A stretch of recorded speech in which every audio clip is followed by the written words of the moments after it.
Salut à tous, moi c'est The et la question d'aujourd'hui c'est comment faire pour débuter en rallye.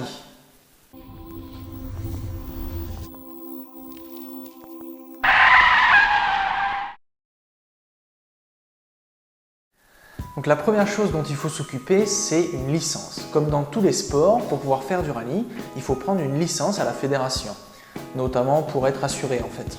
Et comme dans tous les sports, prendre une licence, ça se passe dans un club. Il y en a des tas et des tas en France et on les appelle des associations sportives automobiles ou alors ASA. Donc voilà, la première chose à faire, c'est de prendre contact avec l'ASA qui est la plus proche de chez toi et ensuite il faudra prendre rendez-vous chez un médecin qui te fera passer tout un tas d'examens, notamment un test respiratoire, un électrocardiogramme, bref tout le tralala. Et pour finir, il suffira de passer à la caisse. C'est à la fois le plus facile et le plus difficile du coup. D'ailleurs attention, le prix change d'une ASA à l'autre, donc n'hésite pas à te renseigner. De toute façon, l'essentiel c'est de prendre contact avec une ASA. À partir de là, eux, ils pourront te renseigner, ils pourront t'aider notamment à choisir la licence dont tu as besoin. Par exemple, si tu veux débuter comme copilote, tu peux prendre une licence régionale qui coûte environ 300 €. Et ouais, c'est la moins chère. À partir de là, deux cas de figure. Soit tu connais déjà un pilote avec qui tu as envie de courir, et là, il suffit de lui demander. D'ailleurs, en plus, vous pourrez même aller vous entraîner. En roulant doucement, hein, bien sûr. Ou sinon, si tu ne connais personne, tu peux faire comme moi, c'est-à-dire t'inscrire sur des sites de petites annonces.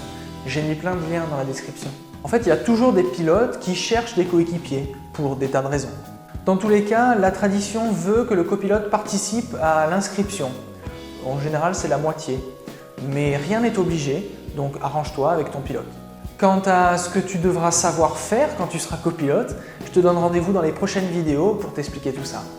Si tu veux débuter comme pilote, là, tu as le choix des licences. Tu peux prendre une licence régionale, la même que pour être copilote, qui te permet de faire des rallyes régionaux qui sont plus petits, plus courts, ils sont limités à 40 km de chrono. Et si tu veux conduire plus longtemps, il faut prendre une licence nationale qui te permet de faire tous les rallyes de France, sauf ceux du championnat du monde. Mais bon, en même temps, commencer à courir au Monte-Carlo, c'est un poil casse-gueule. Voilà, et là encore, deux cas de figure. Soit tu as déjà ta voiture, et là, n'hésite pas, fonce. N'importe quelle voiture? Oh oui, à peu près, tant qu'elle respecte les règles de sécurité. Sinon, la meilleure solution, c'est de louer. Il y a des loueurs un peu partout en France, à tous les prix. Ça commence en général aux alentours de 1200, 1500 € pour un week-end. Et ça peut aller jusqu'à des dizaines de milliers d'euros pour le week-end. Ouais, mais bon, commencer à courir avec une WRC, c'est un poil casse-gueule. Moi, ce que je recommande, c'est ce que j'ai fait en 2012. Louer une petite voiture, pas chère, pour un petit rallye régional. Ça permet d'apprendre beaucoup plus et de se faire beaucoup plus plaisir. Louer une grosse auto, c'est cool, mais d'après moi, ça peut se finir que de deux façons. Soit dans les arbres, soit sans plaisir parce qu'on aura eu trop peur. Bon, tout ça c'est bien joli, mais et si j'ai pas de thunes? Et bien là encore, rapproche-toi de ton ASA qui te proposera sûrement de devenir commissaire.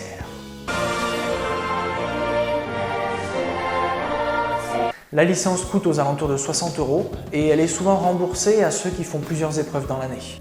Mais attends, commissaire, c'est pas le pauvre type là qui s'ennuie tout seul avec son drapeau et son talkie-walkie?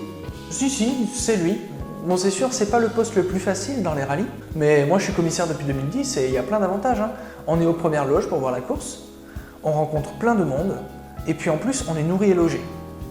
Alors c'est sûr, c'est un poste difficile, surtout quand il y a une situation d'urgence, comme par exemple un accident ou un spectateur qui se met en danger. C'est un poste difficile aussi quand les conditions sont mauvaises, quand il fait froid, ou la nuit, ou quand il pleut. Mais en contrepartie, on rencontre des gens extraordinaires et on passe des super moments, vraiment. Voilà, vous savez tout, maintenant plus d'excuses pour vous lancer en rallye.